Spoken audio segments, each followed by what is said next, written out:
نحمده ونصلي على رسوله الكريم أما بعد فقد قال الله تبارك وتعالى في القرآن المجيد أعوذ بالله من الشيطان الرجيم بسم الله الرحمن الرحيم ذلك الكتاب لا ريب فيه هدى للمتقين وقال النبي صلى الله عليه وسلم خيركم من تعلم القرآن وعلمه الہی رونق اسلام کے سامان پیدا کر الہی رونق اسلام کے سامان پیدا کر دلوں میں مومنوں کے الفت قرآن پیدا کر۔ بہت خوب۔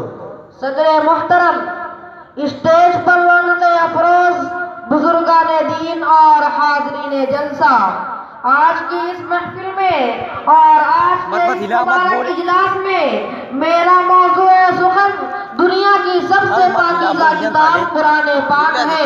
ہمیں چڑھتے سورج کی طرح یہ یقین ہے کہ اس کا ایک ایک حرف سچا اور صادق ہے۔ وہ قرآن پاک کی جس کی زبان مقدس، بیان مقدس اور جو فصاحت و بلاغت کا ٹھاٹھے مارتا سمندر ہے، جس کے متعلق ارشاد ربانی ہے۔ قرآن وہ کتاب ہے جس کے صادق اور برحق ہونے میں کوئی شک و شبہ نہیں، جس کے بارے میں محسن انسانیت حضور پاک صلی اللہ علیہ وسلم نے ارشاد فرمایا، تم میں سب سے بہترین وہ شخص ہے جو قرآن کریم کو سیکھے اور دوسروں کو سکھائے۔ دعا کیجیے کہ خداوند قدوس ہم سب کو قرآن پاک کی دولت سے مالا مال فرمائے، آمین۔ نوجوان دوستوں، قرآن پاک رب ذوالجلال کی طرف سے عطا کردہ وہ حسین تحفہ ہے کہ جس نے 23 برس کی قلیل مدت میں پورے عالم میں وہ انقلاب برپا کر دیا کہ بڑے سے بڑے فصحاء، بلغاء، ادباء، شعراء حیران و شفقت آ گئے، جس کی آیتوں کو سن کر پتھر دل موم ہو گئے۔ دوستوں، یہی وہ قرآن ہے جو رہتی دنیا تک کے انسانوں کے لیے سراپا ہدایت و رحمت ہے۔ یہی وہ قرآن ہے جس نے رسول کی رسالت کو اعزاز بخشا۔ یہی وہ قرآن ہے جس نے پسماندہ قلوب کو تازگی بخشی۔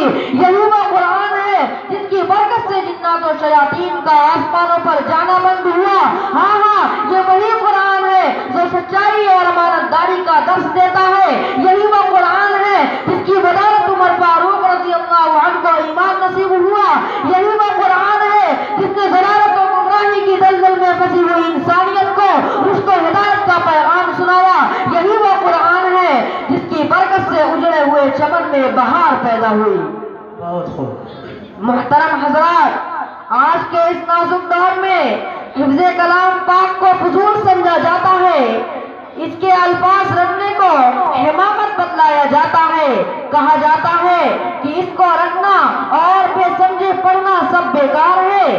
افسوس صد افسوس، اس قرآن پاک کے بارے میں ہمارا یہ خیال، اور جس کے بارے میں شہنشاہ فتح، تاجدار مدینہ، سرور کائنات حضرت محمد رسول اللہ صلی اللہ علیہ وسلم نے ارشاد فرمایا، اقرأ وارتقی ورتل کما کنت ترتل فی الدنیا فإن منزلک عند آخر آیت تقرأها۔ قیامت کے دن حافظ قرآن سے کہا جائے گا کہ قرآن پڑھتا جا اور جنت کے درجے پر چڑھتا جا، اور ٹھہر ٹھہر کر پڑھ جیسا کہ تو دنیا میں ٹھہر ٹھہر کر پڑھا کرتا تھا۔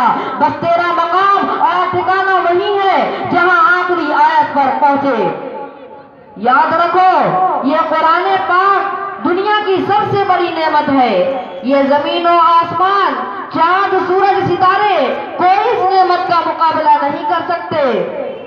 یہ قرآن پاک رب کائنات کا سب سے عظیم کلام ہے، اور کیوں نہ ہو، جبکہ اس کا اتارنے والا امین، جس کے ذریعے اتارا گیا وہ بھی امین، جس ذات پر نازل ہوا وہ بھی امین، جس مقام پر نازل ہوا وہ بھی امین، جس مہینے میں نازل ہوا وہ مہینہ تمام مہینوں سے افضل، جس رات میں نازل ہوا وہ رات